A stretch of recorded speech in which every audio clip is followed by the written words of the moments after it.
श्री वाहिगुरु साहिब जी। Rhythm सिद्ध जाका फुरी तब काहू स्यो क्या काज।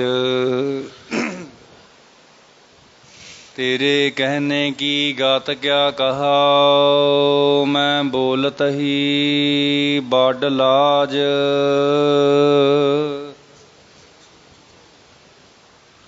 रिद सिद्ध जाका फुरी।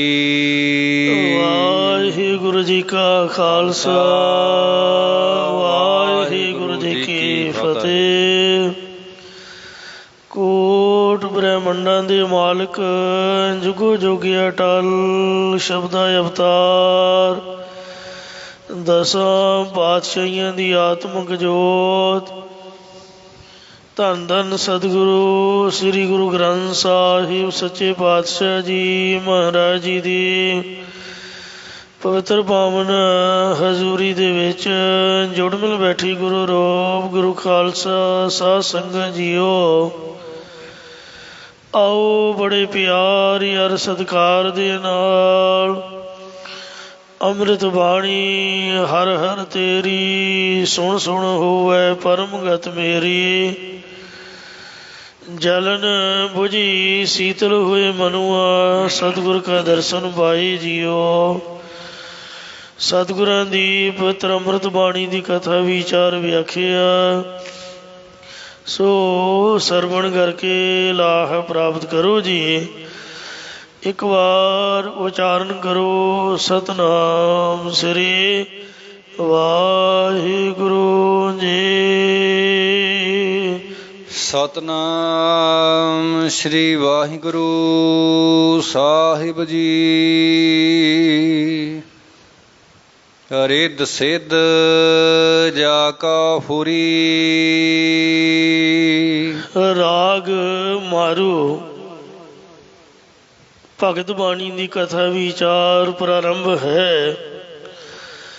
कोई पखंडी मनुख साधुआं दा भेख बना के लोकां नूं कहिंदा सी कि मैं बहुत सारियां रिधियां सिद्धियां दा मालक हाँ, पर नगर विच भिखिया मंगदा फिरदा सी।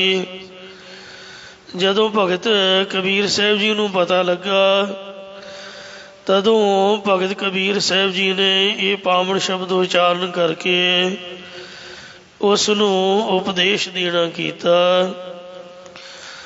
कि रिद सिद्ध जाको फुरी। रिद नाम है अन्न दी अतोड़ता दा, सिद्ध नाम है अलौकिक शक्तियां दा जिस मनुख नूं सफरन हो जांदियां ये प्रगट हो जांदियां हन। तब काहू स्यो क्या काज। तदों उसदा किसी नाल भला की कम रह जाता है। भाव जदों आप ही रिधियां सिद्धियां नाल सब कुछ करी जाता है तां फिर किसी तो मंगण दी की लोड़ है। कहने की गात क्या कहा। ये भाई जो तू कहंदा है कि मैनू रिधियां सिद्धियां मिलियां ने ये तेरे कहण दी रीति बारे मैं की आखा। मैं बोलत ही बड़ लाज। क्योंकि मैनू तां तेरे वर्गियां नाल बोलण लग्गिया ही बहुत शर्म आउंदी है कि एडा झूठ। वो कहना मेरे को रिधियां सिद्धियां ने ते ओ मंगदे फिरना। राम जी पाया राम। राम हे भाई जिन्हां ने रमंती सा रामा परमात्मा नूं पाया है। ती भव है ना बारै बार।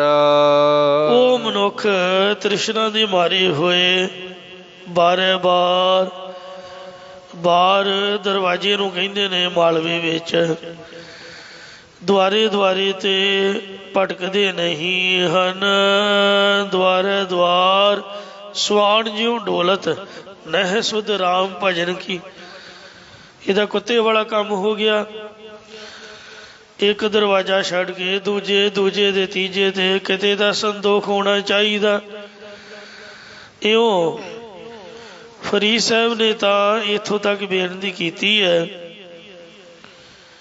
ਕਿ ਹੇ ਰੱਬ ਸੱਚਿਆ, ਜੇ ਤੂੰ ਸੱਚਮੁੱਚ ਹੀ ਜ਼ਾਹਰਾ ਪੀਰ ਹੈ ਤਾਂ ਮੈਂ ਤੇਰੇ ਕੋਲੋਂ ਹੋਰ ਕੁਝ ਨਹੀਂ ਮੰਗਦਾ। ਇੱਕ ਮੈਂ ਜ਼ਰੂਰ ਬੇਨਤੀ ਕਰਾਂਗਾ, ਫਰੀਦਾ ਬਾਰ ਪਰਾਇਆ ਬੈਸਣ, ਪਰਾਏ ਦੇ ਬਾਰ ਤੇ ਬੈਠਣਾ, ਸਾਈਂ ਮੁਝੇ ਨਾ ਦੇਹ। ਐ ਮੇਰੇ ਮਾਲਕਾ, ਇਹ ਮੈਨੂੰ ਕਦੇ ਵੀ ਨਾ ਦੇਵੀ। ਮੈਂ ਕਿਸੇ ਦੇ ਦਰਵਾਜ਼ੇ ਦੀ ਬੈਲ ਨਾ ਖੜਕਾਵਾਂ, ਜਾ ਕੇ ਕਿਸੇ ਦੇ ਦਰਵਾਜ਼ੇ ਅੱਗੇ ਨਾ ਬੈਠਾ, ਕਿਸੇ ਦੇ ਦਰਵਾਜ਼ੇ ਅੱਗੇ ਖੜ ਕੇ ਮੈਂ ਹੱਥ ਨਾ ਅੱਡਾਂ। ਹਾਂ, ਜੇ ਤੂੰ ਇਹੀ ਚਾਹੁੰਦਾ ਹੈ ਕਿ ਅਸੀਂ ਇਸ ਤਰ੍ਹਾਂ ਕਰਦੇ ਰਹੀਏ, ਮੰਗਦੇ ਰਹੀਏ, ਤਾਂ ਤੇਰੇ ਅੱਗੇ ਤਲਵਾਰ ਪਈ ਹੈ। ਇਹਦਾ ਕੀ ਕੰਮ ਹੈ? ਇਹੀ ਕੰਮ ਹੈ ਵੀ ਮੈਂ ਮੱਥਾ ਟੇਕਦਾ, ਮੇਰਾ ਸਿਰ ਵੱਢ ਕੇ ਆਪਦੇ ਚਰਨਾਂ 'ਚ ਰੱਖ ਲਾ। ਮੈਨੂੰ ਮਰਨਾ ਮਨਜ਼ੂਰ ਹੈ, ਪਰ ਮੰਗਣਾ ਮੇਰੇ ਲਈ ਜ਼ਹਿਰ ਵਰਗਾ ਹੈ। ਜੇ ਤੂੰ ਇਹ ਵੈ ਰਖਸੀ ਜੀਓ ਸਰੀਰੋ ਲੈ। ਜੇ ਤੂੰ ਇਸ ਤਰ੍ਹਾਂ ਹੀ ਰੱਖਣਾ ਚਾਹੁੰਦਾ ਹੈ ਕਿ ਸੰਤ ਮੰਗਦੇ ਰਹਿਣ, ਤਾਂ ਮੇਰਾ ਜੀਵ ਆਤਮਾ ਮੇਰੇ ਕੋਲੋਂ ਵਾਪਸ ਲੈ ਲਾ। ਇਉਂ ਹੇ ਭਾਈ, ਜਿਨ੍ਹਾਂ ਨੇ ਪਰਮਾਤਮਾ ਨੂੰ ਪਾ ਲਿਆ, ਉਹ ਮਨੁੱਖ ਤ੍ਰਿਸ਼ਨਾ ਦੇ ਮਾਰੇ ਦੁਆਰੇ ਦੁਆਰੇ ਤੇ ਭਟਕਦੇ ਨਹੀਂ ਹਨ। ਵਿਸ਼ਰਾਮ ਦੇ ਕਰ ਫਰਮਾਨ ਕਰਦੇ ਨੇ। ਝੂਠਾ ਜਗ ਡਹਿ ਕੈ ਕਨਾ। ਹੇ ਭਾਈ, ਤੂੰ ਝੂਠਾ ਲਾਲਚ ਦੇ ਕੇ ਜਗਤ ਦੇ ਭੋਲੇ ਭਾਲੇ ਲੋਕਾਂ ਨੂੰ ਬਹੁਤ ਭਟਕਾਉਣਾ ਕਰਦਾ ਹੈ। ਇਸੇ ਪ੍ਰਕਾਰ ਝੂਠਾ ਜਗ ਡਹਿ ਕੈ ਕਨਾ। ਤੂੰ ਝੂਠੀਆਂ ਰਿਧੀਆਂ ਸਿੱਧੀਆਂ ਦੇ ਮੋਹ ਵਿੱਚ ਲੱਗਾ ਹੋਇਆ ਘਨਾ ਬਹੁਤ ਜ਼ਿਆਦਾ ਪਦਾਰਥਾਂ ਵਿੱਚ ਭਟਕਦਾ ਫਿਰਦਾ ਹੈ। ਦਿਨ ਦੋਏ ਬਰਤਨ ਕੀ ਆਸ। ਅਤੇ ਜੋ ਪਦਾਰਥਾਂ ਦੇ ਵਰਤਣ ਦੀ ਇੱਛਾ ਰੱਖੀ ਹੋਈ ਹੈ, ਉਹਨਾਂ ਦਾ ਸੁੱਖ 2 ਦਿਨ ਦਾ ਹੀ ਹੁੰਦਾ ਹੈ। ਇਸੇ ਪ੍ਰਕਾਰ ਦਿਨ ਦੋਏ ਬਰਤਨ ਕੀ ਆਸ। ਤੂੰ ਪਦਾਰਥਾਂ ਦੇ ਵਰਤਣ ਦੀ ਬਹੁਤ ਆਸਾ ਲਗਾਈ ਹੋਈ ਹੈ, ਪਰ ਤੇਰੇ ਪਾਸ 2 ਦਿਨ, ਭਾਵ ਇੱਕ ਜੰਮਣ ਦਾ ਤੇ ਇੱਕ ਮਰਨ ਦਾ ਛੋਟਾ ਜਿਹਾ ਦਿਨ ਹੈ। ਰਾਮ ਉਦਕ ਜਿਹ ਜਨ ਪੀਆ। ਹੇ ਭਾਈ, ਜਿਸ ਪੁਰਖ ਨੇ ਪਰਮੇਸ਼ਰ ਦੇ ਅੰਮ੍ਰਿਤ ਨਾਮ ਰੂਪ ਜਲ ਨੂੰ ਪੀਣਾ ਕੀਤਾ ਹੈ, ਤੇ ਬਹੁਰ ਨਾ ਭਈ ਪਿਆਸ। ਤਿਸ ਪੁਰਖ ਨੂੰ ਮੁੜ ਕੇ ਪਦਾਰਥਾਂ ਦੀ ਤ੍ਰਿਸ਼ਨਾ ਰੂਪ ਪਿਆਸ ਨਹੀਂ ਲੱਗੀ। ਗੁਰ ਪ੍ਰਸਾਦ ਜਿਹ ਬੂਝਿਆ। ਸਤਿਗੁਰਾਂ ਦੀ ਕਿਰਪਾ ਦੁਆਰਾ ਜਿਸ ਮਨੁੱਖ ਨੇ ਆਤਮਿਕ ਸਰੂਪ ਨੂੰ ਸਮਝਿਆ ਹੈ, ਆਸਾ ਤੇ ਭਇਆ ਨਿਰਾਸ। ਉਹ ਮਨੁੱਖ ਪਦਾਰਥਾਂ ਦੀ ਇੱਛਾ ਤੋਂ, ਆਸਾ ਤੋਂ ਰਹਿਤ ਹੋਇਆ ਹੈ, ਜਾਂ ਆਸਾ ਰੂਪ ਜਗਤ ਤੋਂ ਨਿਰਾਸ਼ਾ ਹੋਇਆ ਹੈ। ਸਭ ਸੱਚ ਨਦਰੀ ਆਇਆ। ਉਸ ਨੂੰ ਉਸ ਸਮੇਂ ਸਾਰਾ ਕੁਝ ਸੱਚਾ ਹੀ ਦ੍ਰਿਸ਼ਟੀ ਵਿੱਚ ਆਉਂਦਾ ਹੈ। ਜੋ ਆਤਮ ਭਇਆ ਉਦਾਸ। ਜਦੋਂ ਉਸ ਦਾ ਮਨ ਸੰਸਾਰ ਵੱਲੋਂ ਉਪਰਾਮ ਹੋ ਜਾਂਦਾ ਹੈ। ਰਾਮ ਨਾਮ ਰਸ ਚਾਖਿਆ। ਜਿਸ ਮਨੁੱਖ ਨੇ ਪਰਮਾਤਮਾ ਦੇ ਨਾਮ ਰਸ ਨੂੰ ਚੱਖਿਆ, ਧਾਰਨ ਕੀਤਾ ਹੈ। ਹਰ ਨਾਮ ਹਰ ਤਾਰ, ਉਸ ਨੇ ਹਰੀ ਪ੍ਰਮਾਤਮਾ ਦੇ ਨਾਮ ਦੁਆਰਾ ਹਰੇਕ ਨੂੰ ਧਾਰਨ ਕੀਤਾ ਹੈ। ਜਾਂ ਹਰੇਕ ਨਾਮਾਂ ਵਿੱਚੋਂ ਹਰੀ ਪਰਮੇਸ਼ਰ ਦਾ ਨਾਮ ਹੀ ਉਸ ਨੇ ਸੰਸਾਰ ਸਮੁੰਦਰ ਤੋਂ ਪਾਰ ਹੋਣ ਲਈ ਜਹਾਜ਼ ਰੂਪ ਸਮਝਿਆ ਹੈ। ਜਾਂ ਉਸ ਨੇ ਹਰੀ ਨਾਮ ਦੇ ਵਿੱਚ ਤੇਲ ਧਾਰਾ ਵਤ ਬਿਰਤੀ ਲਾਉਣਾ ਕੀਤੀ ਹੈ। ਕਹੋ ਕਬੀਰ ਕੰਚਨ ਪਾਇਆ, ਭਗਤ ਕਬੀਰ ਸਾਹਿਬ ਜੀ ਕਹਿੰਦੇ ਨੇ ਕਿ ਉਹ ਮਨੁੱਖ ਸੋਨੇ ਵਾਂਗ ਸ਼ੁੱਧ ਉਜਲ ਜੀਵਨ ਵਾਲਾ ਹੋ ਗਿਆ ਹੈ। ਭਰਮ ਗਿਆ ਸਮੁੰਦਰੈ ਪਾਰ, ਉਸ ਦਾ ਭਰਮ ਵੀ ਚਲਾ ਗਿਆ ਅਤੇ ਉਹ ਸੰਸਾਰ ਸਮੁੰਦਰ ਤੋਂ ਪਾਰ ਹੋ ਗਿਆ ਹੈ। ਉਦਕ ਸਮੁੰਦ ਸਲਲ ਕੀ ਸਾਖਿਆ, ਗਿਆਨ ਦੁਆਰਾ ਸਰੂਪ ਦੇ ਵਿੱਚ ਸਥਿਤ ਹੋ ਕੇ ਉਸ ਅਵਸਥਾ ਦੇ ਕਥਨ ਦੁਆਰਾ ਵਾਹਿਗੁਰੂ ਜੀ ਦੀ ਏਕਤਾ ਦਿਖਾਉਂਦੇ ਹੋਏ ਪ੍ਰੇਮ ਨਾਲ ਸੰਗਤ ਨੂੰ ਉਪਦੇਸ਼ ਕਥਨ ਕਰਦੇ ਨੇ ਕਿ ਜਿਵੇਂ ਇਹ ਸਮੁੰਦਰ ਦਾ ਪਾਣੀ ਹੈ, ਇਹ ਤਲਾਬ ਦਾ ਪਾਣੀ ਹੈ, ਇਉਂ ਇਹ ਪਾਣੀ ਦੀ ਸੰਗਿਆ ਹੋ ਗਈ ਹੈ। ਅਤੇ ਫਿਰ ਹੋਰ ਕਹੀਦਾ ਹੈ ਕਿ ਨਦੀ ਤਰੰਗ ਸਮਾਵਹਿਗੀ, ਨਦੀ ਦੀਆਂ ਲਹਿਰਾਂ ਨੇ ਇਉਂ ਜਦ ਸਾਰੇ ਨਾਲਿਆਂ ਅਤੇ ਨਦੀਆਂ ਦੇ ਪਾਣੀ ਪਵਹਿ ਸਮੁੰਦਰ ਜਾਣੀਐ ਹੈ, ਨਦੀਆਂ ਤੇ ਵਾਹ ਪਵਹਿ ਸਮੁੰਦਰ ਜਾਣੀਐ ਹੈ। ਸਮੁੰਦ ਸਾ ਸੁਲਤਾਨ ਗਿਰਹਾ ਸੇਤੀ ਮਾਲ ਧਨ, ਜਿਉ ਮੀਂਹ ਉੱਠੈ ਗਲੀਆਂ ਨਾਲਿਆਂ ਟੋਭਿਆਂ ਕਾ ਜਲ, ਜਾਏ ਪਵੈ ਵਿੱਚ ਸੁਰਸਰੀ, ਸੁਰਸਰੀ ਮਿਲਤ ਪਵਿੱਤਰ ਪਾਵਨ ਹੋਏ ਜਾਵੇ। ਜਦੋਂ ਸਾਰੇ ਨਾਲੇ ਤੇ ਨਦੀਆਂ ਦੇ ਪਾਣੀ ਸਮੁੰਦਰ ਸਮਾ ਗਏ ਤਦੋਂ ਪਾਣੀ ਸਮੁੰਦਰ ਰੂਪੀ ਹੋ ਜਾਂਦਾ ਹੈ। ਇਸੇ ਪ੍ਰਕਾਰ ਉਦਕ ਸਮੁੰਦ ਸਲਲ ਕੀ ਸਾਖਿਆ, ਜਲ ਦੀ ਨਿਆਈ ਹੈ ਸ਼ੁੱਧ ਬ੍ਰਹਮ, ਸਮੁੰਦਰ ਦੀ ਨਿਆਈ ਹੈ ਈਸ਼ਰ ਰੂਪ, ਈਸ਼ਰ ਨਦੀ ਦੀਆਂ ਲਹਿਰਾਂ ਦੀ ਨਿਆਈ ਜੀਵ ਸੰਗਿਆ ਹੋਈ ਹੈ। ਨਦੀ ਤਰੰਗ ਸਮਾਵਹਿਗੀ, ਸੋ ਇਹ ਸਭ ਮਾਇਆ ਅਵਿਦਿਆ ਦੀ ਉਪਾਧੀ ਕਰਕੇ ਪ੍ਰਤੀਤ ਹੋ ਰਿਹਾ, ਭਾਵ ਅੰਤःਕਰਨ ਦੀ ਉਪਾਧੀ ਕਰਕੇ। ਇੱਕ ਬ੍ਰਹਮ ਨੂੰ ਹੀ ਸਾਖੀ ਚੇਤਨ ਕਹਿੰਦੇ ਨੇ। ਬਿਰਤੀ ਵਿੱਚ ਚੇਤਨ ਦਾ ਆਭਾਸ ਪੈਣ ਕਰਕੇ ਚਿਦਾਭਾਸ ਕਹਿੰਦੇ ਨੇ। ਮਾਇਆ ਸਬਲ ਹੋਣ ਕਰਕੇ ਈਸ਼ਰ ਕਹਿੰਦੇ ਨੇ ਅਤੇ ਮਾਇਆ ਤੋਂ ਅਸੰਗ ਰਹਿਣ ਕਰਕੇ ਸ਼ੁੱਧ ਸਰੂਪ ਕਹਿੰਦੇ ਨੇ। ਜਦੋਂ ਨਦੀ ਦੀਆਂ ਤਰੰਗਾਂ ਦੀ ਤਰ੍ਹਾਂ ਜੀਵ ਰੂਪ ਪਾਣੀ ਬ੍ਰਹਮ ਰੂਪ ਸਮੁੰਦਰ 'ਚ ਮਿਲ ਗਿਆ, ਭਾਵ ਅੰਤःਕਰਨ ਦੀ ਵਿਦਿਆ ਦੀ ਉਪਾਧੀ ਦੂਰ ਕਰ ਦਿੱਤੀ ਜਾਵੇ, ਤਾਂ ਉਸ ਬ੍ਰਹਮ ਦੇ ਵਿੱਚ ਅਭੇਦ ਹੋਣ ਕਰਕੇ ਉਸ ਦਾ ਰੂਪ ਹੀ ਹਨ। ਸੁਨਹਿ ਸੁਨ ਮਿਲਿਆ ਸਮਦਰਸੀ, ਜਦੋਂ ਸਾਰੇ ਇੱਕੋ ਜਿਹਾ ਦੇਖਣ ਵਾਲਾ ਸਾਡਾ ਮਨ ਅਫੁਰ ਰੂਪ ਹੋ ਕੇ ਸੁਨ ਅਫੁਰ ਸਰੂਪ ਬ੍ਰਹਮ ਦੇ ਵਿੱਚ ਮਿਲ ਗਿਆ, ਪਵਨ ਰੂਪ ਹੋਈ ਜਾਵਹਿਗੀ, ਤਦੋਂ ਜਿਵੇਂ ਹਵਾ ਵਿੱਚ ਹਵਾ ਮਿਲ ਕੇ ਇੱਕ ਰੂਪ ਹੋ ਜਾਂਦੀ ਹੈ, ਇਉਂ ਅਸੀਂ ਬ੍ਰਹਮ ਸਰੂਪ ਹੀ ਹੋ ਜਾਵਾਂਗੇ। ਜਾਂ ਜੋ ਪਵਿੱਤਰ ਸਰੂਪ ਹੈ ਉਸ ਵਿੱਚ ਅਭੇਦ ਹੋ ਜਾਵਾਂਗੇ। ਬਾਹਰ ਹਮ ਕਾਹੀ ਆਵਹਿਗੀ, ਇਹ ਭਾਈ ਫਿਰ ਅਸੀਂ ਕਾਹਦੇ ਵਾਸਤੇ ਇਹ ਸੰਸਾਰ ਸਮੁੰਦਰ ਵਿੱਚ ਆਵਾਂਗੇ, ਪਾਵਨ ਹੀ ਆਵਾਂਗੇ। ਪਾਵਨ ਜਾਨਾ ਹੁਕਮ ਤਿਸੈ ਕਾ, ਸੰਸਾਰ ਵਿੱਚ ਜੰਮ ਕੇ ਆਉਣਾ ਅਤੇ ਮਰ ਕੇ ਜਾਣਾ ਤਿਸ ਪਰਮਾਤਮਾ ਦਾ ਹੁਕਮ ਹੀ ਹੈ।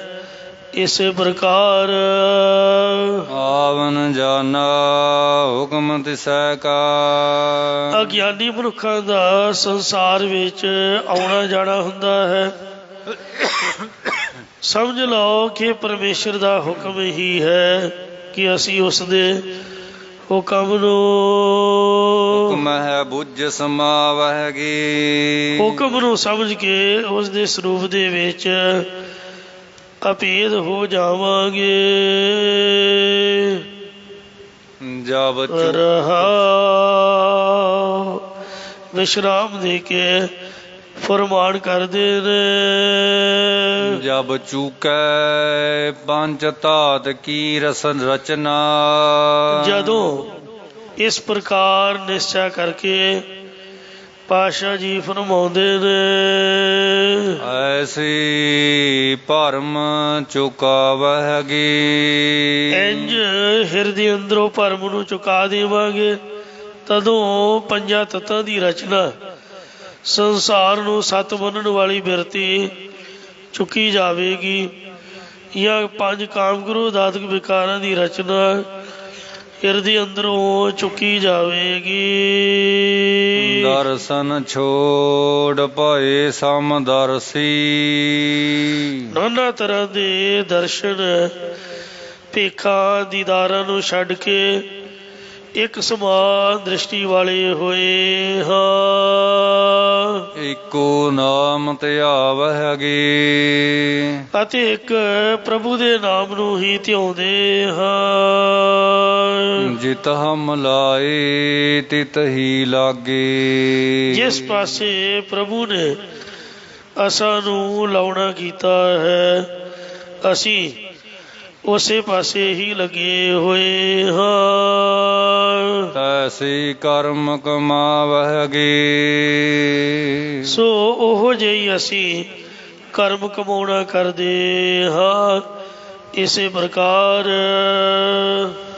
ਜਿਤ ਹਮ ਲਾਏ ਤਿਤ ਹੀ ਲਾਗੇ। ਜਿਸ ਪਾਸੇ ਅਸੀਂ ਆਪਣੇ ਅੰਦਰੇ ਲਾਉਣਾ ਕੀਤੇ ਨੇ ਉਸੇ ਪਾਸੇ ਹੀ ਲੱਗਦੇ ਨੇ। ਜਿਤ ਲਾਈਆਂ ਤਿੱਥੇ ਲੱਗਦੀਆਂ ਨਹਿ ਖਿੰਜੋ ਤਾੜਾ। ਤੈਸੀ ਕਰਮ ਕਮਾਵਹਿਗੀ। ਜਿਹੋ ਜੀ ਅਸੀਂ ਭਗਤੀ ਨਿਸ਼ਕਾਮ ਕਰਮਾਂ ਦੀ ਆਗਿਆ ਕਰਾਂਗੇ ਉਹੋ ਜਿਹੇ ਹੀ ਕਰਮਾਂ ਨੂੰ ਕਮਾਉਣਾ ਕਰਨਗੇ। ਹਰ ਜੀ ਕਿਰਪਾ ਕਰੀ ਜਾਓ ਆਪਣੀ। ਹਰ ਜੀ ਪਰਮਾਤਮਾ ਜਿਸ ਵਕਤ ਆਪਦੀ ਮਿਹਰ ਕਰੇ ਤਾਂ ਗੁਰ ਕੀ ਸ਼ਬਦ ਸਮਾਵਹਿਗੀ। ਤਾਂ ਗੁਰਾਂ ਦੇ ਉਪਦੇਸ਼ ਦੇ ਵਿੱਚ ਸਮਾ ਜਾਵਾਂਗੇ ਜਾਂ ਗੁਰਾਂ ਦੇ ਸ਼ਬਦ ਨੂੰ ਕਮਾ ਕੇ ਪ੍ਰਭੂ ਦੇ ਸਰੂਪ ਦੇ ਵਿੱਚ ਭੇਦ ਹੋ ਜਾਵਾਂਗੇ। ਜੀਵਤ ਮਰਹੁ ਮਰਹੁ ਫੁਨ ਜੀਵਹੁ। ਹੇ ਭਾਈ ਜੇ ਸੰਸਾਰ ਵੱਲ ਤੁਸੀਂ ਜਿਉਂਦੇ ਹੋ ਉਸ ਵੱਲੋਂ ਮਰਨਾ ਕਰੋ ਅਤੇ ਜਿਸ ਪਰਮੇਸ਼ਰ ਦੇ ਭਜਨ ਸਿਮਰ ਵੱਲੋਂ ਮਰੇ ਹੋਏ ਹੋ ਪੁਨः ਉਸ ਵੱਲ ਜਿਉਣਾ ਕਰੋ। ਪੁਨਰਾਪ ਜਨਮ ਨ ਹੋਈ। ਫਿਰ ਕਦੇ ਵੀ ਦੁਬਾਰਾ ਤੁਹਾਡਾ ਜਨਮ ਨਹੀਂ ਹੋਵੇਗਾ। ਜੋ ਤੁਮ ਮੋਕੋ ਦੂਰ ਕਹਿਤ ਹੋ। ਕਿੱਥੇ ਤੁਸੀਂ ਕਹੋ ਕਬੀਰ ਜੋ ਨਾਮ ਸਮਾਨੇ। ਭਗਤ ਕਬੀਰ ਸਾਹਿਬ ਜੀ ਕਥਨ ਕਰਦੇ ਨੇ ਕਿ ਜਿਹੜੇ ਮਨੁੱਖ ਪ੍ਰਭੂ ਦੇ ਨਾਮ ਦੇ ਵਿੱਚ ਸਮਾਏ ਹੋਏ ਹਨ ਸੁਨ ਰਹਿਆ ਲਿਵ ਸੋਈ। ਉਹੀ ਅਫਰ ਰੂਪ ਦੇ ਵਿੱਚ ਬਿਰਤੀ ਲਾ ਰਹੇ ਹਨ। ਜੋ ਤੁਮ ਮੋਕੋ ਦੂਰ ਕਹਿਤ ਹੋ। ਜੋ ਤੁਮ ਮੋਕੋ ਦੂਰ ਕਰਤ ਹੋ। ਇੱਕ ਵਾਰ ਅੰਤਰਜਾਮੀ ਪ੍ਰਭੂ ਭਗਤ ਕਬੀਰ ਸਾਹਿਬ ਜੀ ਦੀ ਪ੍ਰੀਖਿਆ ਲਈ ਦਿਵ ਸਰੂਪ ਧਾਰਨ ਕਰਕੇ ਆ ਗਏ। ਭਗਤ ਕਬੀਰ ਸਾਹਿਬ ਜੀ ਜਦੋਂ ਚਰਨਾਂ ਨੂੰ ਸਪਰਸ਼ ਕਰਨ ਲੱਗੇ ਤਦੋਂ ਭਗਵਾਨ ਨੇ ਪਰਖਣ ਹਿਤ ਕਿਹਾ ਕਿ ਤੂੰ ਤਾਂ ਜੁਲਾਹ ਨੀਵੀਂ ਜਾਤੀ ਦਾ ਹੈ, ਮੈਨੂੰ ਭੇਟ ਦੇਵੇਗਾ। ਤਦੋਂ ਭਗਤ ਕਬੀਰ ਜੀ ਨੇ ਪ੍ਰੇਮ ਵਸ ਹੋ ਕੇ ਪ੍ਰਭੂ ਦੇ ਸਨਮੁਖ ਬੇਨਤੀ ਕਰਦਿਆਂ ਪਾਵਨ ਸ਼ਬਦ ਉਚਾਰਿਆ ਕਿ ਹੇ ਪਰਮਾਤਮਾ, ਜੋ ਤੁਮ ਮੋਕੋ ਦੂਰ ਕਰਤ ਹੋ, ਜਦ ਤੁਸੀਂ ਮੇਰੇ ਤਾਈਂ ਆਪ ਆਪਣੇ ਨਾਲੋਂ ਦੂਰ ਕਰਦੇ ਹੋ।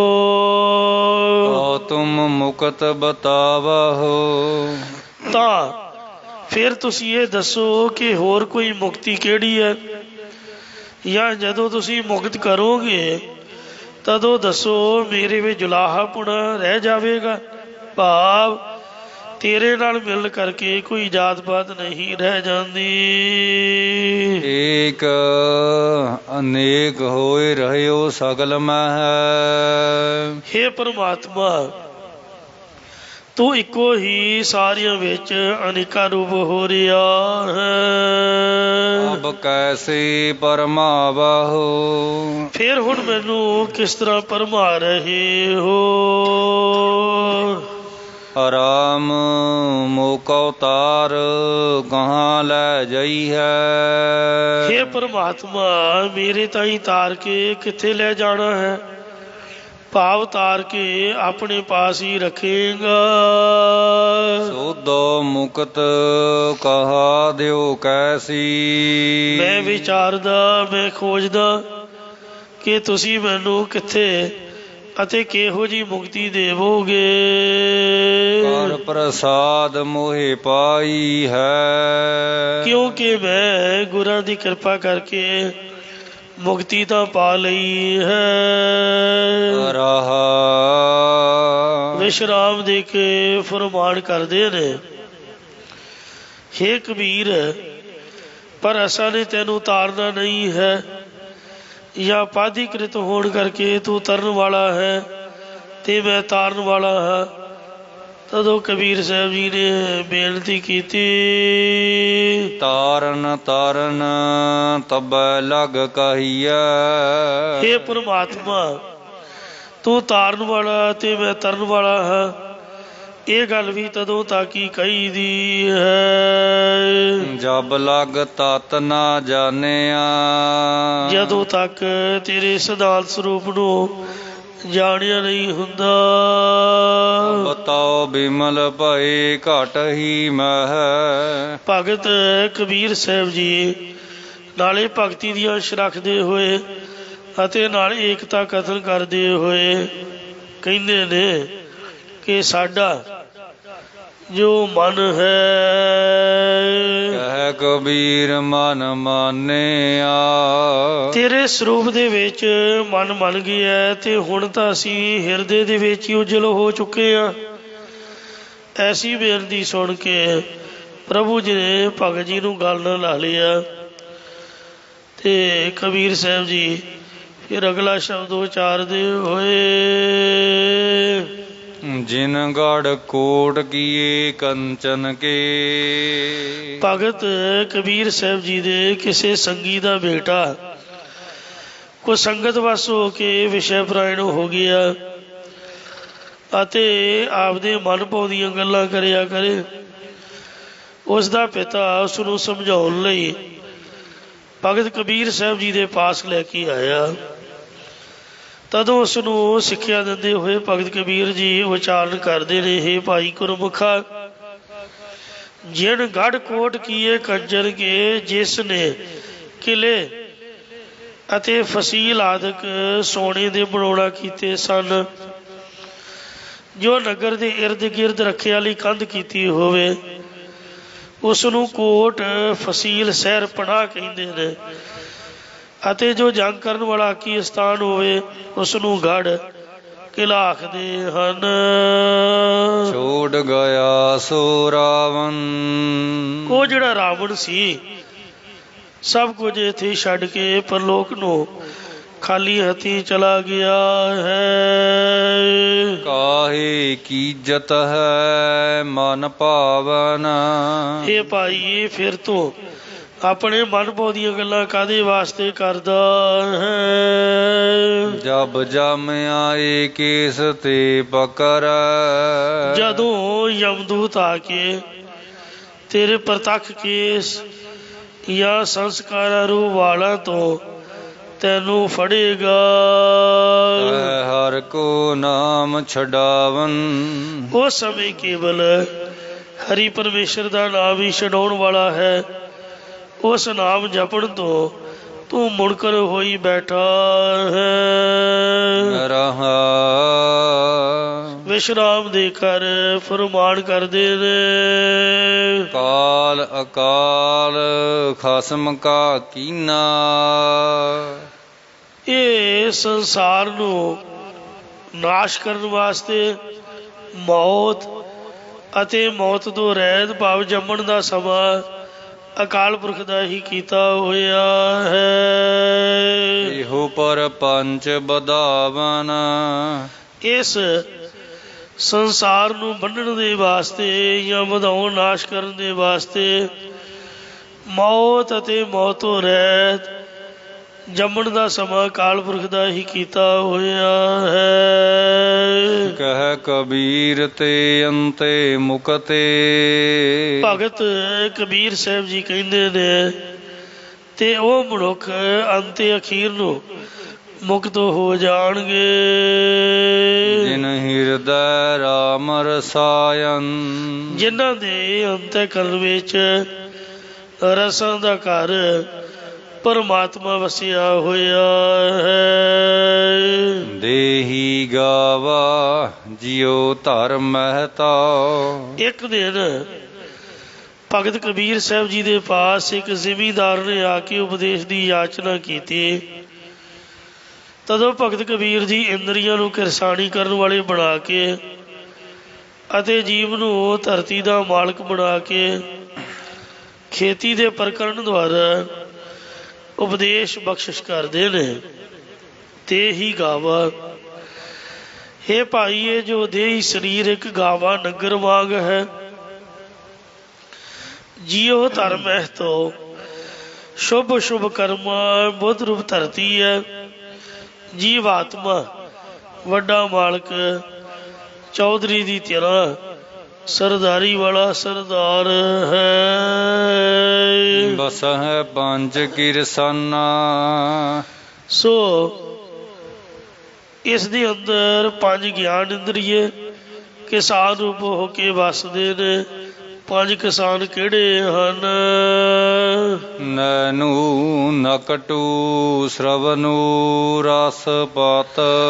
ਨੇਤਰ, ਨੱਕ, ਕੰਨ, ਜ਼ਬਾਨ, ਚਮੜੀ ਇਹ ਪੰਜ ਗਿਆਨ ਇੰਦਰੀ ਜੀਵ ਰੂ ਮਾਲਕ ਦਾ। ਇੰਦਰੀ ਕਹਿਆ ਨਾ ਮਾਨਾ। ਕਿਆ ਨਹੀਂ ਮੰਨਦੇ, ਆਖਾ ਨਹੀਂ ਮੰਨਦੇ, ਆਪੋ ਆਪਣੇ ਰਸਾਂ ਵਿੱਚ ਲੱਗੇ ਹੋਏ ਹਨ। ਬਾਬਾ ਆਪਣਾ ਬਸਾਏਗਾ। ਇਹ ਭਾਈ ਹੁਣ ਅਸੀਂ ਇਹ ਸਰੀਰ ਰੂਪ ਨਗਰ ਦੇ ਵਿੱਚ ਵਸਣਾ ਨਹੀਂ ਚਾਹੁੰਦੇ। ਕਰੀ ਕਰੀ ਕਾ ਲੇਖਾ ਮਾਗੈ। ਕਿਉਂਕਿ ਘੜੀ ਘੜੀ ਸਮੇਂ ਦਾ ਇਹ ਹਿਸਾਬ ਕਿਤਾਬ ਮੰਗਦੇ ਨੇ। ਆਇਥ ਚੇਤੂ ਨਾ। ਕਿਉਂਕਿ ਚਿੱਤਰਗੁਪਤ ਨਾਮ ਵਾਲੇ ਧਰਮ ਰਾਜੇ ਦੇ ਮੁਨਸ਼ੀ ਘੜੀ ਘੜੀ ਸਮੇਂ ਦਾ ਲੇਖਾ ਹਿਸਾਬ ਕਿਤਾਬ ਮੰਗਦੇ ਨੇ। ਰਹਾ ਵਿਸ਼ਰਾਮ ਦੇ ਘਰ ਫਰਮਾਨ ਕਰਦੇ ਹਨ। ਧਰਮ ਰਾਈ ਜਬ ਲੇਖਾ ਮਾਗੈ। ਜਦੋਂ ਪਰਲੋਕ ਦੇ ਵਿੱਚ ਧਰਮ ਰਾਜਾ ਕਰਮਾਂ ਧਰਮਾਂ ਦਾ ਹਿਸਾਬ ਕਿਤਾਬ ਮੰਗੇਗਾ। ਬਾਕੀ ਨਿਕਸੀ ਭਾਰੀ। ਤਦੋਂ ਕਰਮ ਜਾਂ ਪਾਪ ਆਦਿਕ ਦੀ ਬਚੀ ਹੋਈ ਰਕਮ ਬਹੁਤ ਵੱਡੀ ਨਿਕਲੇਗੀ। ਪੰਚ ਕਿਰਸਾ ਨਵ ਭਾਗ ਗਏ। ਜਿਹੜੇ ਪੰਜ ਗਿਆਨ ਇੰਦਰੀ ਰੂਪ ਜ਼ਿਮੀਦਾਰ ਨੇ ਉਹ ਸਮੇਂ ਜੀਵ ਕੋਲੋਂ ਭੱਜ ਜਾਂਦੇ ਨੇ। ਬਾਧਿਓ ਜਿਉ ਦਰਬਾਰੀ। ਭਾਵ ਮੁੱਕਰੀ ਜਾਂਦੇ ਤੇ ਕਹਿੰਦੇ ਸਾਡਾ ਕੋਈ ਕਸੂਰ ਨਹੀਂ, ਇਹ ਜੀਵ ਨੇ ਸਾਥੋਂ ਕਰਾਇਆ, ਅਸੀਂ ਉਵੇਂ ਕੀਤਾ। ਫਿਰ ਦਰਬਾਰ ਦਾ ਮਾਲਕ ਯਮਰਾਜ ਜੀਵ ਨੂੰ ਲੈ ਕੇ ਬੰਨ੍ਹ ਲੈਂਦਾ ਹੈ। ਕਹੈ ਕਬੀਰ ਸੁਨਹੁ ਰੇ ਸੰਤੋ। ਭਗਤ ਕਬੀਰ ਸਾਹਿਬ ਜੀ ਕਹਿੰਦੇ ਨੇ ਕਿ ਇਹ ਸੰਤੋ ਤੁਸੀਂ ਸੁਣੋ। ਖੇਤ ਹੀ ਕਰਹੁ ਨਵੀਰਾ। ਇਹ ਸਰੀਰ ਨੂੰ ਖੇਡਦੇ ਹੁੰਦਿਆਂ ਹੀ ਜੰਮਣ ਮਰਨ ਦਾ ਨਿਬੇੜਾ ਕਰੋ। ਹੇ ਕਬੀਰ ਜੀ, ਇਹ ਨਿਬੇੜਾ ਕਿਵੇਂ ਹੋਵੇਗਾ? ਤਦ ਉੱਤਰ 'ਚ ਭਗਤ ਕਬੀਰ ਸਾਹਿਬ ਜੀ ਕਥਨ ਕਰਦੇ ਕਿ ਭਾਈ ਉਸ ਪਰਮਾਤਮਾ ਅੱਗੇ ਇੰਝ ਅਰਦਾਸ ਕਰੋ। ਅਬ ਕੀ ਬਾਰ ਬਖਸ਼ ਬੰਦੇ ਕਾ। ਹੇ ਪਰਮਾਤਮਾ, ਹੁਣ ਮਨੁੱਖਾ ਜਨਮ ਦੀ ਵਾਰੀ ਦੇ ਵਿੱਚ ਹੀ ਮੈਨੂੰ ਆਪ ਦੇ ਦਾਸ ਨੂੰ ਬਖਸ਼ ਲੈਣਾ ਕਰੋ ਜੀ। ਬਹੁਰ ਨਾ ਭਾਉ ਜਲ ਫੇਰਾ। ਮੁੜ ਕੇ ਮੇਰਾ ਸੰਸਾਰ ਸਮੁੰਦਰ ਚੱਕਰ ਨਾ ਲੱਗੇ, ਹੁਣ ਦੀ ਵਾਰੀ ਬਖਸ਼ ਲਓ। ਰਾਗ ਮਾਰੂ ਬਾਣੀ ਕਬੀਰ ਜੀਓ ਕੀ। ਮਾਰੂ ਰਾਗ ਦੇ ਵਿੱਚ ਸ੍ਰੀ ਗੁਰੂ ਅਰਜਨ ਦੇਵ ਸਾਹਿਬ ਜੀ ਭਗਤ ਕਬੀਰ ਸਾਹਿਬ ਜੀ ਦੀ ਉਚਾਰਨ ਕੀਤੀ ਹੋਈ ਹੋਰ ਬਾਣੀ ਭਾਈ ਗੁਰਦਾਸ ਸਾਹਿਬ ਜੀ ਦੇ ਪਾਸੋਂ ਦਰਜ ਕਰਵਾ ਰਹੇ ਨੇ। ਇੱਕ ਓੰਕਾਰ। ਇੱਕ ਅਦੁੱਤੀ ਬ੍ਰਹਮ ਓੰਕਾਰ ਸਰਬ ਦਾ ਪ੍ਰਕਾਸ਼ ਜੋ ਹੈ। ਸਤ ਗੁਰ ਪ੍ਰਸਾਦ। ਜੋ ਸਤਿਗੁਰਾਂ ਦੀ ਕਿਰਪਾ ਦੁਆਰਾ ਪ੍ਰਾਪਤ ਹੁੰਦਾ ਹੈ। ਅਨਭਉ ਕਿਨੈ ਨਾ ਦੇਖਿਆ ਬੈਰਾਗੀ ਅੜੇ। ਇੱਕ ਵਾਰ ਕੋਈ ਮਾਰਵਾੜੀ ਬੈਰਾਗੀ ਦਿੱਲੀ ਵਿੱਚ ਆਪਣਾ ਡੇਰਾ ਬਣਾ ਕੇ ਰਹਿੰਦਾ ਸੀ। ਉਹਨੇ ਭਗਤ ਕਬੀਰ ਸਾਹਿਬ ਜੀ ਦੀ ਮਹਿਮਾ ਸੁਣੀ ਤੇ ਭਗਤ ਕਬੀਰ ਜੀ ਦੇ ਦਰਸ਼ਨ ਕਰਨ ਲਈ ਕਾਸ਼ੀ ਵਿੱਚ ਗਿਆ। ਕਾਫੀ ਚਰਚਾ ਤੋਂ ਬਾਅਦ ਇਹਨੇ ਉਪਦੇਸ਼ ਦੀ ਯਾਚਨਾ ਕੀਤੀ। ਤਦੋਂ ਭਗਤ ਕਬੀਰ ਸਾਹਿਬ ਜੀ ਨੇ ਪਾਵਨ ਸ਼ਬਦ ਉਚਾਰਿਆ, ਬੈਰਾਗੀ ਅੜੇ ਅੜੇ। ਹੇ ਵੈਰਾਗਮਨ ਪੁਰਖਾ, ਅਨਭਉ ਭੈ ਤੋਂ ਰਹਿ ਸਰੂਪ ਪ੍ਰਭੂ ਨੂੰ ਮਾਇਆ ਤਾਰੀ ਭੇਦਵਾਦੀ ਆਦਿਕ ਕਿਸੇ ਨੇ ਵੀ ਨਹੀਂ ਦੇਖਿਆ। ਅਨੁਭਵ ਜੋ ਵੇਦਾਂ ਸ਼ਾਸਤਰਾਂ ਦੇ ਸਿਧਾਂਤ ਨੂੰ ਸਮਝ ਕੇ ਚਿਦਾਕਾਸ਼ ਰੂਪ ਦੀ ਸਿਖਿਆਤਾ ਹੋਣੀ ਹੈ, ਜਾਂ ਅਪਰੋਗ ਗਿਆਨ ਕਰਕੇ ਨਿਰਾਵਰਨ ਸਰੂਪ ਦਾ ਸੁਤੇ ਪ੍ਰਕਾਸ਼ ਹੋਣਾ ਅਨੁਭਵ ਅਵਸਥਾ ਹੈ।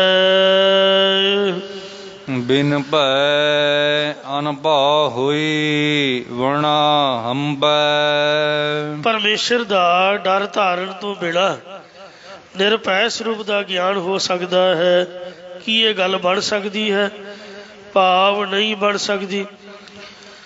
ਜਾਂ ਵੈਰਾਗੀ ਕਹਿੰਦਾ ਕਿ ਭਗਤ ਜੀ ਤੁਹਾਡਾ ਬਚਨ ਬੜਾ ਹੰਬੈ, ਬਿਲਕੁਲ ਠੀਕ ਹੈ ਕਿ ਪਰਮੇਸ਼ਰ ਦੇ ਭੈ ਧਾਰੇ ਤੋਂ ਬਿਨਾਂ ਅਨੁਭਵ ਸਰੂਪ ਦਾ ਗਿਆਨ ਕਿਵੇਂ ਹੋ ਸਕਦਾ ਹੈ।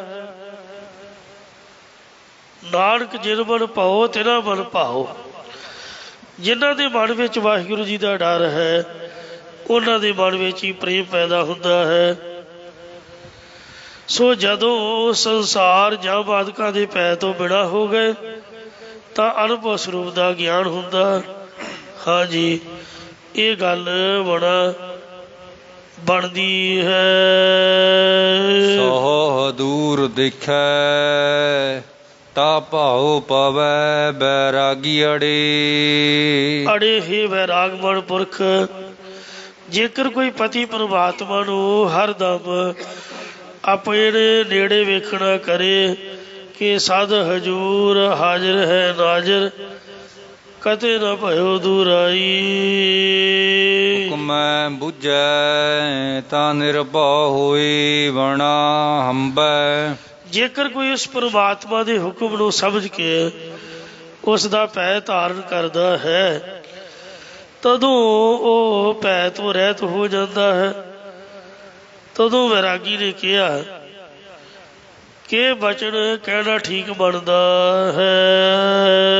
ਹਰ ਪਾਖੰਡ ਨਾ ਕੀਜਾਈ ਬੈਰਾਗੀ ਅੜੇ। ਇਹ ਵੈਰਾਗਮਨ ਪੁਰਖ ਹਰੀ ਪਰਮੇਸ਼ਰ ਜਾਂ ਹਰੇਕ ਜੀਵ ਨਾਲ ਪਖੰਡ ਨਾ ਕਰਿਆ ਕਰ। ਡੈਣ ਵੀ ਇੱਕ ਘਰ ਛੱਡ ਦਿੰਦੀ ਹੈ ਤੋ ਇੰਝ ਪਖੰਡ ਤਿਆਗ ਦੇ। ਪਾਖੰਡ ਰਤਾ ਸਭ ਲੋਕ ਵਣਾ ਹੰਬੈ। ਕਿਉਂਕਿ ਸਾਰੇ ਲੋਕਾਂ ਦਾ ਮਨ ਜਾਂ ਸਾਰਾ ਜਗਤ ਪਖੰਡ ਵਿੱਚ ਹੀ ਰੰਗਿਆ ਹੋਇਆ। ਤੂੰ ਤਾਂ ਕਮ ਸੇ ਕਮ ਪਖੰਡ ਤੋਂ ਬਚ ਕੇ ਰਹਿ। ਕਿਸਨਾ ਪਾਸ ਨਾ ਛੋਡਾਈ ਬੈਰਾਗੀ ਅੜੇ। ਸੋ ਜਿਸ ਕਰਕੇ ਪ੍ਰਮਾਤਮਾ ਦੀ ਇਹਨਾਂ ਨੂੰ ਪ੍ਰਾਪਤੀ ਨਹੀਂ ਹੁੰਦੀ ਤਦੋਂ ਵੈਰਾਗੀ ਨੇ ਕਿਹਾ ਕਿ ਤੁਹਾਡਾ ਬਚਨ ਕਹਿਣਾ ਠੀਕ ਬਣਦਾ ਹੈ। ਹੇ ਕਬੀਰ ਜੀ, ਲੋਕ ਪਖੰਡ ਭਲਾ ਕਿਉਂ ਕਰਦੇ ਨੇ? ਤਾਂ ਮਹਾਰਾਜ ਕਹਿੰਦੇ ਹੇ ਵੈਰਾਗਮਨ ਪੁਰਖ, ਪਦਾਰਥਾਂ ਦੀ ਪ੍ਰਾਪਤੀ ਦੀ ਪ੍ਰਬਲ ਇੱਛਾ ਜੀਵਾਂ ਦਾ ਸਾਥ ਨਹੀਂ ਛੱਡਦੀ। ਇਹ ਤ੍ਰਿਸ਼ਨਾ ਦੇ ਮਾਰੇ ਹੋਏ ਪਖੰਡ ਕਰਦੇ ਨੇ ਜਾਂ ਜੀਵ ਤ੍ਰਿਸ਼ਨਾ ਦਾ ਸਾਥ ਨਹੀਂ ਛੱਡਦੇ, ਇਸ ਕਰਕੇ ਹੀ ਪਖੰਡ ਕਰਦੇ ਨੇ। ਮਮਤਾ ਜਾਲਿਆ ਪਿੰਡ ਬਣਾ ਹੰਬੈ। ਤ੍ਰਿਸ਼ਨਾ ਤੋਂ ਅੱਗੇ ਪੈਦਾ ਹੋਈ ਪਦਾਰਥਾਂ ਦੀ ਮਿਹਰ ਨੇ ਜੀਵਨ ਦਾ ਸਰੀਰ ਹੀ ਵਿਸ਼ਿਆਂ 'ਚ ਸਾੜ ਦਿੱਤਾ। ਵੈਰਾਗੀ ਨੇ ਕਿਹਾ ਹਾਂ ਜੀ, ਇਉਂ ਹੀ ਬਣਦਾ ਹੈ।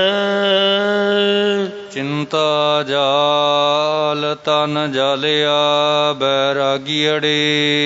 ਹੇ ਵੈਰਾਗਮਨ ਪੁਰਖ, ਮਮਤਾ ਤੋਂ ਅੱਗੇ ਪੈਦਾ ਹੋਈ ਚਿੰਤਾ ਰੂਪ ਜਵਾਲਾ ਅਗਨੀ ਦੀ ਲਾਟ ਨੇ ਤੇਰਾ ਸੂਖਮ ਸਰੀਰ ਪਾ ਮਨ ਨੂੰ ਸਾੜ ਸੁੱਟਿਆ ਹੈ। ਜੇ ਮਨ ਮਿਰਤਕ ਹੋਈ ਬਣਾ ਹੰਬੈ। ਹੇ ਕਬੀਰ ਜੀ, ਇਹ ਚਿੰਤਾ ਦੂਰ ਕਿਵੇਂ ਹੋਵੇ? ਤਾਂ ਕਬੀਰ ਸਾਹਿਬ ਜੀ ਫਰਮਾਉਂਦੇ, ਹੈ ਭਾਈ, ਜੇਕਰ ਮਨ ਦਾ ਜੀਵਤ ਭਾਵ ਵੱਲੋਂ ਮਰਨਾ ਹੋ ਜਾਏ ਤਾਂ ਹੀ ਚਿੰਤਾ ਦੂਰ ਹੋ ਸਕਦੀ ਹੈ। ਅੱਗੋਂ ਵੈਰਾਗੀ ਕਹਿੰਦਾ ਕਿ ਹਾਂ ਜੀ, ਇਵੇਂ ਹੀ ਠੀਕ ਬਣਦਾ ਹੈ। ਸਤਿਗੁਰ ਬਿਨ ਬੈਰਾਗ ਨਾ ਹੋਵਈ ਬੈਰਾਗੀ ਅੜੇ। ਇਹ ਵੈਰਾਗਮਨ ਪੁਰਖ ਪੂਰਨ ਸਤਿਗੁਰੂ ਤੋਂ ਬਿਨਾਂ ਪੂਰਨ ਵੈਰਾਗ ਪ੍ਰਾਪਤ ਨਹੀਂ ਹੋ ਸਕਦਾ। ਵੈਰਾਗ 9 ਪ੍ਰਕਾਰ ਦਾ ਹੈ। ਇੱਕ ਹੈ ਕਾਰਨ ਵੈਰਾਗ, ਇਹਦਾ ਸਰੂਪ ਭਰਤਰੀ ਜੀ ਦੇ ਜੀਵਨ ਵਿੱਚੋਂ ਮਿਲਦਾ।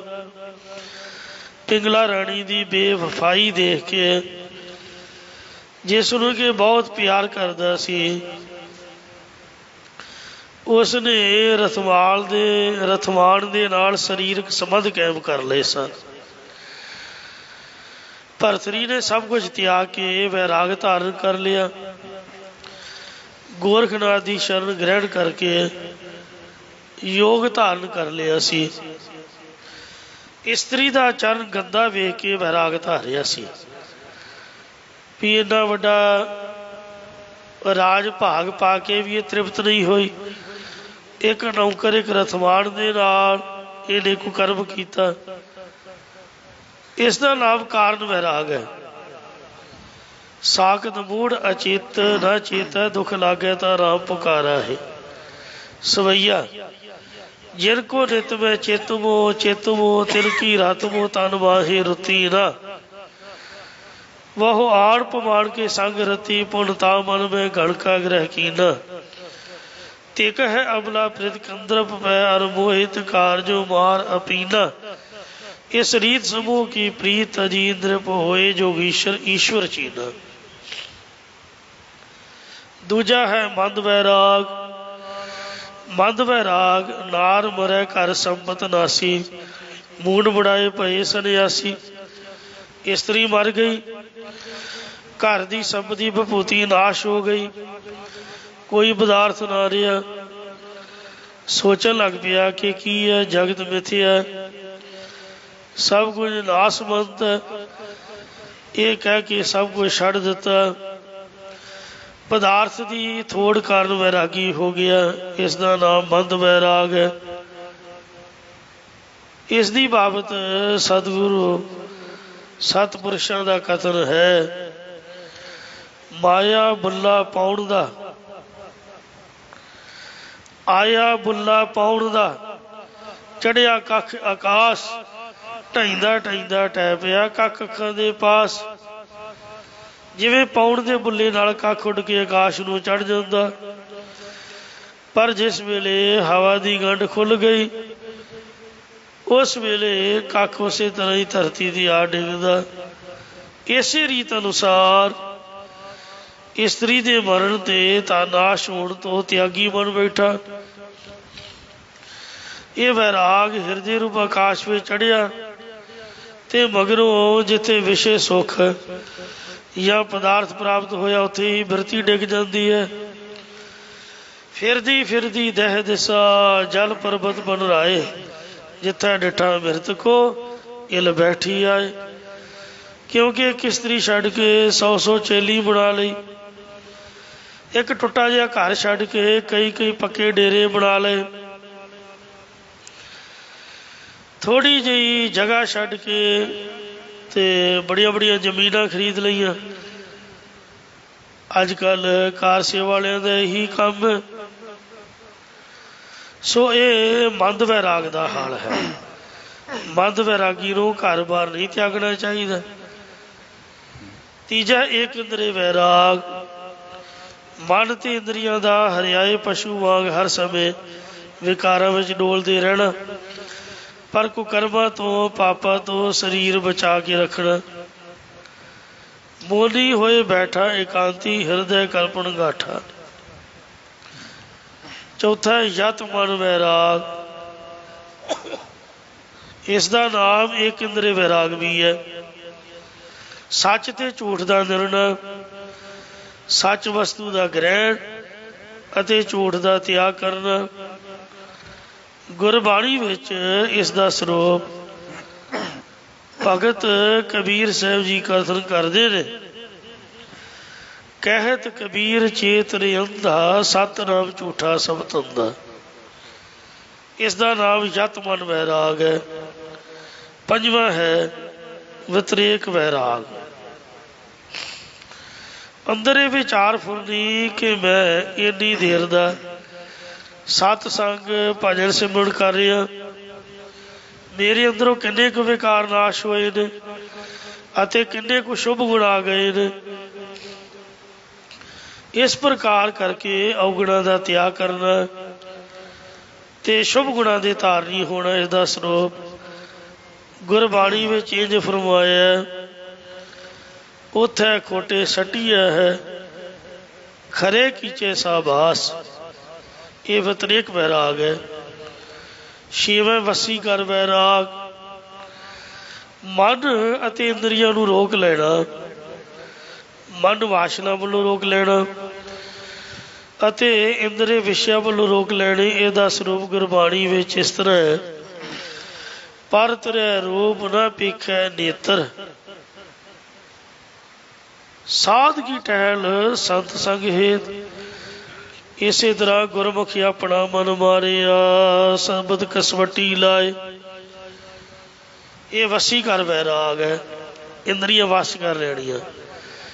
ਸਤਵਾਂ ਤੀਬਰ ਵੈਰਾਗ, ਸੰਸਾਰ ਦੇ ਸੁੱਖ ਰਾਜ ਸਮੱਗਰੀ ਤੱਕ ਦੀ ਇੱਛਾ ਨਾਸ ਹੋ ਕੇ ਇੱਕ ਵਾਹਿਗੁਰੂ ਦੀ ਪ੍ਰਾਪਤੀ ਲਈ ਵੈਰਾਗ ਸਹਿਤ ਰਹਿਣਾ ਕਿ ਹੇ ਵਾਹਿਗੁਰੂ ਜੀ, ਮੈਨੂੰ ਰਾਜ ਅਤੇ ਵਿਸ਼ੇ ਸੁਖ ਪ੍ਰਾਪਤ ਨਾ ਹੋਣ, ਮੈਂ ਇਹਦੇ ਵਿੱਚ ਖਚਤ ਨਾ ਹੋਵਾਂ। ਰੱਖ ਲੇਵ ਹੋ ਦੀਨ ਦਿਆਲ, ਪ੍ਰਮਤ ਮੋਹ ਹਾਰਿਆ।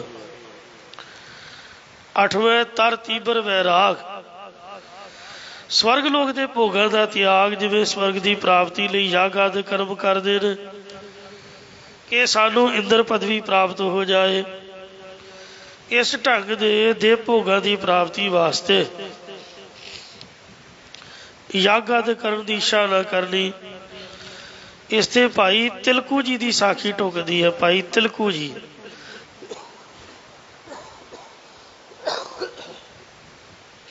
ਜਿਸ ਨੇ ਮਹੇਸ਼ੇ ਜੋਗੀ ਦੇ ਸਵਰਗ ਸੁਖ ਦਾ ਤਿਆਗ ਕਰਕੇ ਗੁਰੂ ਤੇ ਦ੍ਰਿੜ ਨਿਸ਼ਚਾ ਰੱਖਿਆ ਸੀਗਾ।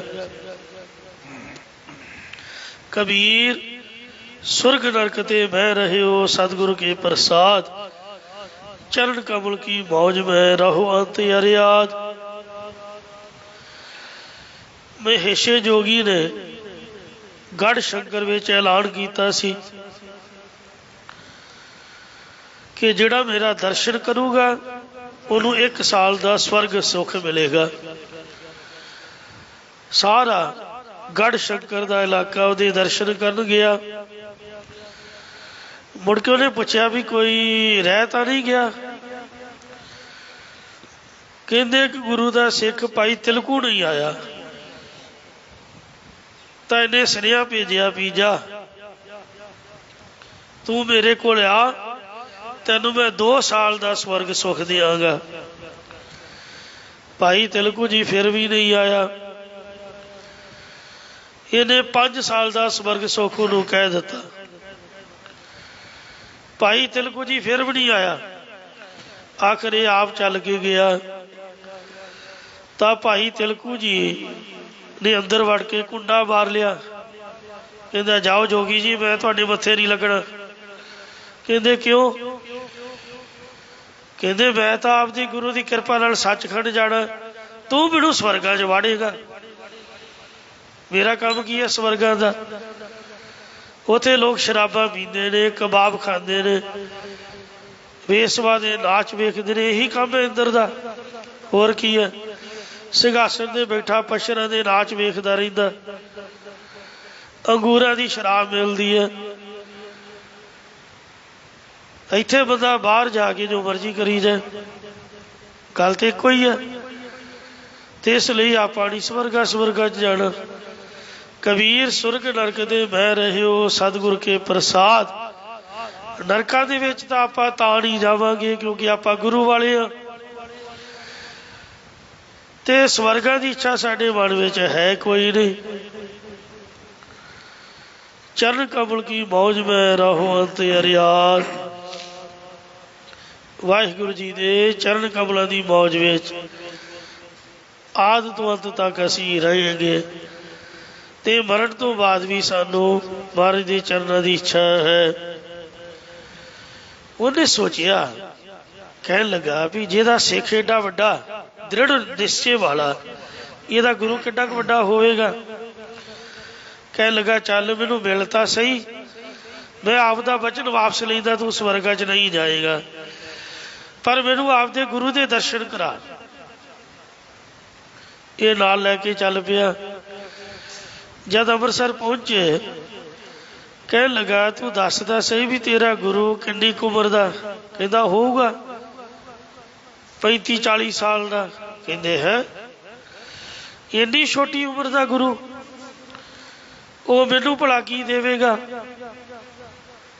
यदी उम्र तो पता नहीं 500 साल 1000 साल सीगी। इन्नी छोटी उम्र च गुरु ने की जप तप किया होएगा? मैं तो भी एडी दूरों टाइम खराब किया, खेचल की, एवं एडी दूरों भज्जा आ गया, पुछया ही नहीं भी उम्र किन्नी है।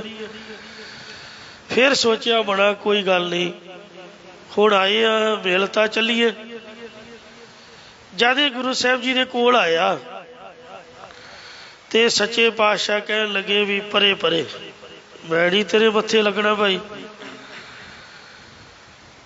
कहते क्यों? कहते कि मैं तो आपदे सिखा नूं मिलदा, तू दस भी सिख है मेरा?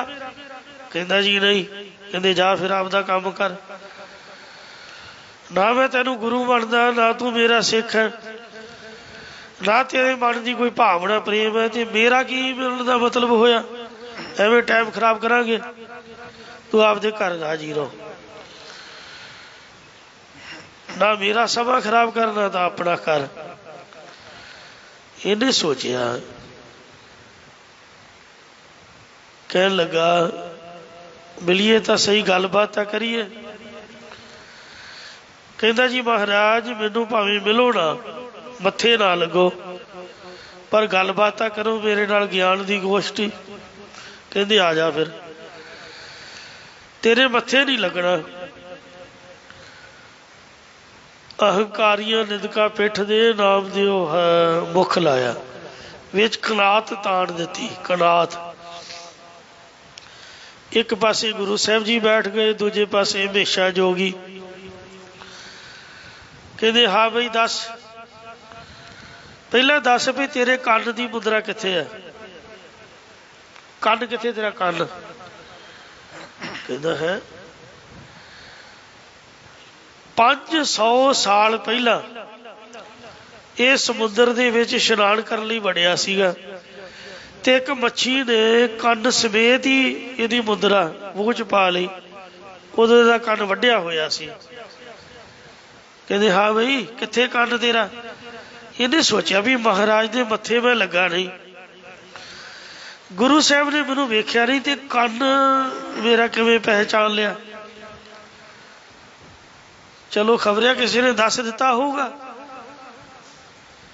मारे कहते आ फड़ मुद्रा, कनात दे हेठों दी हथ पा के कहते यही मुद्रा।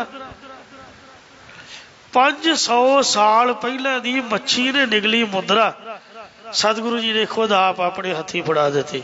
आशीष कर उठिया, कहता उम्र 35-40 साल ते 500 साल पहले दी घटना का पता लग गया, ते मुद्रा मच्छी दे मूँह च गई ते इन्होंने फड़ा दी।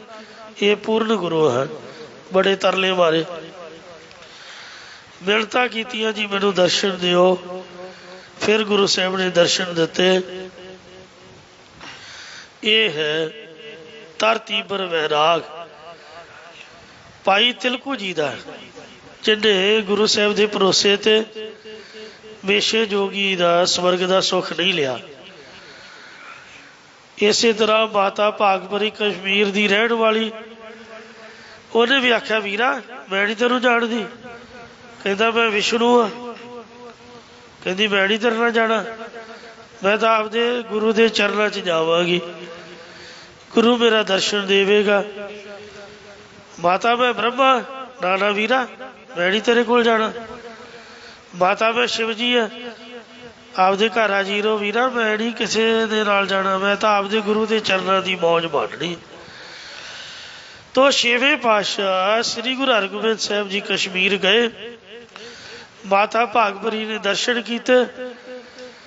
कह लगे दस माता तेरे मन की की इच्छा। कहती जी चोला पहनो। आपदे हथी कत के टेर के बुना के तैयार किया कपड़ा गुरु साहब नूं चोला बना के पहनाया।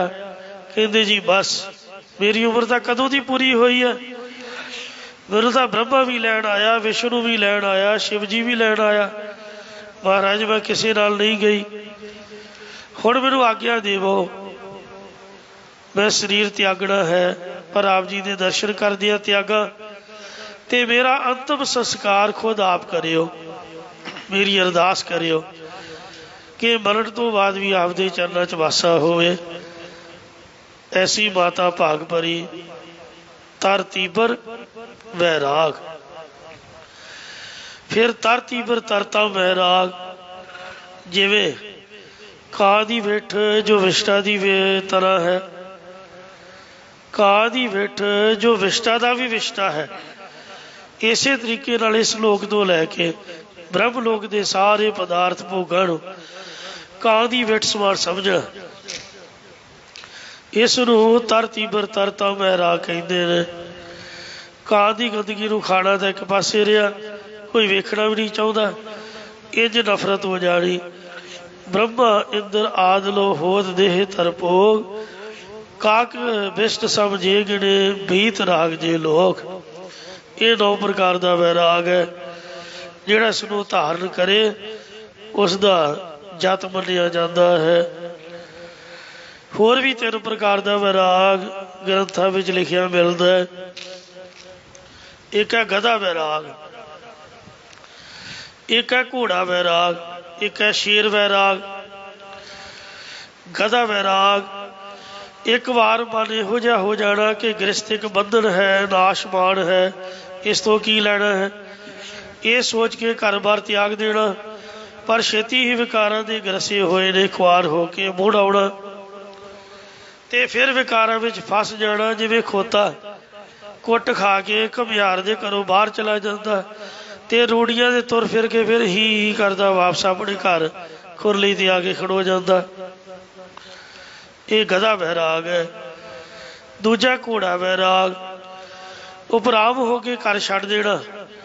ਪਰ ਜਦੋਂ ਭੈਣ ਭਰਾ ਸੰਬੰਧੀ ਆ ਕੇ ਕਹਿਣ ਕਿ ਘਰ ਕਿਉਂ ਛੱਡਦਾ ਹੈ, ਘਰ ਬੈਠ ਕੇ ਭਜਨ ਕਰ, ਘਰ ਦਾ ਵੀ ਖਿਆਲ ਰੱਖ, ਉਹਨਾਂ ਦੇ ਕਹਿਣ ਤੇ ਜਿਵੇਂ ਘੋੜਾ ਦਗੜਦੀ ਬਗੜਦੀ ਕਰਕੇ ਬਾਹਰ ਭੱਜ ਜਾਂਦਾ, ਮੁੜ ਕੇ ਫਿਰ ਵਾਪਸ ਮੋੜ ਲਿਆਈਦਾ। ਕਿੱਲੇ ਤੋਂ ਖੁੱਲ੍ਹ ਜਾਏ ਉਹਨੂੰ ਘੇਰ ਘੂਰ ਕੇ ਉੱਥੇ ਘਰ 'ਚ ਲਿਆ ਕੇ ਬੰਨ੍ਹ ਲਈਦਾ, ਫਿਰ ਉੱਥੇ ਕਾਠੀ ਪਾ ਲਈਦੀ ਹੈ। ਇੰਝ ਘੋੜੇ ਦੀ ਤਰ੍ਹਾਂ ਉਦਮ ਕਰਕੇ ਸੰਬੰਧੀਆਂ ਲਈ ਪਰਿਵਾਰ ਵਿੱਚ ਖਚਤ ਹੋ ਜਾਣਾ। ਤੀਜਾ ਸ਼ੇਰ ਵੈਰਾਗ, ਜਿਵੇਂ ਸ਼ੇਰ ਇੱਕ ਵਾਰ ਪਿੰਜਰਾ ਤੋੜ ਕੇ ਨਿਕਲ ਜਾਏ, ਗਧਾ ਆਪਣੇ ਆਪ ਮੁੜ ਆਉਂਦਾ, ਘੋੜਾ ਜਾ ਕੇ ਲਿਆਉਣਾ ਪੈਂਦਾ। ਪਰ ਸ਼ੇਰ ਇੱਕ ਵਾਰ ਨਿਕਲ ਗਿਆ ਫਿਰ ਨਹੀਂ ਮੁੜਦਾ। ਇੰਝ ਇੱਕ ਵਾਰ ਘਰ ਛੱਡ ਕੇ ਨਿਕਲਣਾ, ਫਿਰ ਸੰਬੰਧੀਆਂ ਦਾ ਮੋਹ ਨਹੀਂ ਕਰਨਾ, ਜਾਂ ਇੱਕ ਵਾਰ ਦੇਹ ਭਾਰ ਨੂੰ ਪਿੰਜਰਾ ਤੋੜ ਕੇ ਫਿਰ ਇਸ ਦਾ ਮੋਹ ਨਾ ਕਰਨਾ। ਇਹ 3 ਪ੍ਰਕਾਰ ਦਾ ਵੈਰਾਗ ਵਿਦਵਾਨਾਂ ਨੇ ਕਿਹਾ ਹੈ। ਕਬੀਰ ਸਾਹਿਬ ਜੀ ਕਥਨ ਕਰਦੇ ਨੇ, ਸਤਿਗੁਰ ਬਿਨ ਬੈਰਾਗ ਨਾ ਹੋਵਈ ਬੈਰਾਗੀੜੇ।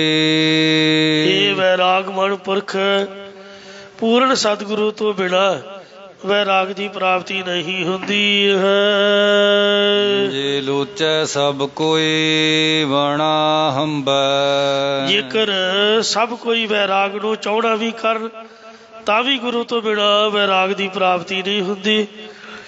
ਅੱਗੋਂ ਵੈਰਾਗੀ ਨੇ ਕਿਹਾ, ਹਾਂ ਜੀ ਇਵੇਂ ਹੀ ਠੀਕ ਬਣਾ ਬਣਦਾ ਹੰਬੈ ਹੈ। ਕਰਮ ਹੋਵੈ ਸਤਿਗੁਰ ਮਿਲੈ ਬੈਰਾਗੀੜੇ। ਹੇ ਕਬੀਰ ਜੀ, ਫਿਰ ਸਤਿਗੁਰੂ ਕਿਸ ਤਰ੍ਹਾਂ ਮਿਲੇ?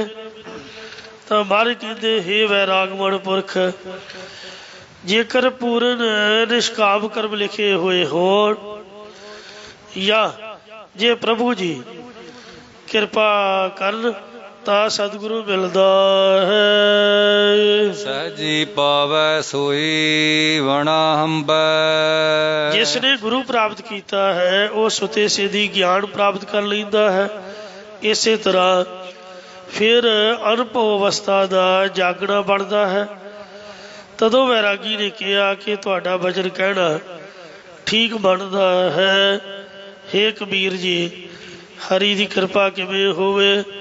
ਤਾਂ ਕਬੀਰ ਜੀ ਕਹਿੰਦੇ ਨੇ, ਓ ਕਬੀਰ ਇੱਕ ਬੇਨਤੀ ਬੈਰਾਗੀੜੇ। ਭਗਤ ਕਬੀਰ ਸਾਹਿਬ ਜੀ ਕਥਨ ਕਰਦੇ ਕਿ ਹੇ ਵੈਰਾਗਮਨ ਪੁਰਖ, ਉਸ ਪਰਮੇਸ਼ਰ ਦੇ ਅੱਗੇ ਇੰਝ ਅਰਜ਼ੋਈ ਕਹਿਣਾ ਕਰਕੇ, ਮੁਕੋ ਭੌਜਲ ਪਾਰੋ ਤਾਰ ਵਣਾ ਹੰਬੈ। ਹੇ ਪ੍ਰਮਾਤਮਾ, ਮੇਰੇ ਤਾਈ ਤੂੰ ਆਪ ਕਿਰਪਾ ਕਰਕੇ ਇਸ ਸੰਸਾਰ ਸਮੁੰਦਰ ਤੋਂ ਪਾਰ ਮੁਕਤੀ ਰੂਪ ਕਿਨਾਰੇ ਤੇ ਉਤਾਰਨਾ ਕਰ। ਭਗਤ ਕਬੀਰ ਜੀ ਨੇ ਕਿਹਾ ਕਿ ਹੇ ਵੈਰਾਗੀ, ਜੋ ਅਸੀਂ ਬਚਨ ਕਹੇ ਨੇ ਕੀ ਇਹ ਠੀਕ ਕਹਿਣੇ ਬਣਦੇ ਨੇ? ਤਦੋਂ ਵੈਰਾਗੀ ਨੇ ਕਿਹਾ, ਹੇ ਕਬੀਰ ਜੀ, ਤੁਸੀਂ ਜੋ ਵੀ ਕਿਹਾ ਉਹ ਠੀਕ ਕਹਿਣਾ ਬਣਦਾ ਹੈ। ਇੱਥੇ ਸ਼ਬਦ ਸੰਪੂਰਨ ਹੋਇਆ ਹੈ ਜੀ। ਭੁੱਲਾ ਚੁੱਕਾ ਖਿਮਾ ਕਰੋ, ਅੱਗੇ ਤੋਂ ਸਮਤ ਬਖਸ਼ੋ। ਓ ਕਬੀਰ ਇੱਕ ਬੇਨਤੀ ਬੈਰਾਗੀੜੇ। ਮੋਕੋ ਭੌਜਲ ਪਾਰ ਉਤਾਰ ਵਣਾ ਹੰਬੈ। ਵਾਹਿਗੁਰੂ ਜੀ ਕਾ ਖਾਲਸਾ, ਵਾਹਿਗੁਰੂ ਜੀ ਕੀ ਫਤਿਹ। ਰਾਮ ਕਲੀ ਮਹੱਲਾ ਤੀਜਾ। ਆਨੰਦ ਇੱਕ ਓੰਕਾਰ ਸਤਿਗੁਰ ਪ੍ਰਸਾਦ ਆਨੰਦ ਭਇਆ ਮੇਰੀ ਮਾਏ ਸਤਿਗੁਰੂ ਮੈਂ ਪਾਇਆ ਸਤਿਗੁਰ ਤਾ ਪਾਇਆ ਸਹਿਜ ਸੇਤੀ ਮਨ ਵਜੀਆਂ ਵਾਧਾਈਆਂ। ਰਾਗ ਰਤਨ ਪਰਵਾਰ ਭਰੀਆ ਸ਼ਬਦ ਗਾਵਣ ਆਈਆ। ਸਬਦੋ ਤਗਾਵੋ ਹਰੀ ਕੇਰਾ ਮਨ ਜਿਨੀ ਵਸਾਇਆ। ਕਹਿ ਨਾਨਕ ਆਨੰਦ ਹੋਆ ਸਤਿਗੁਰੂ ਮੈਂ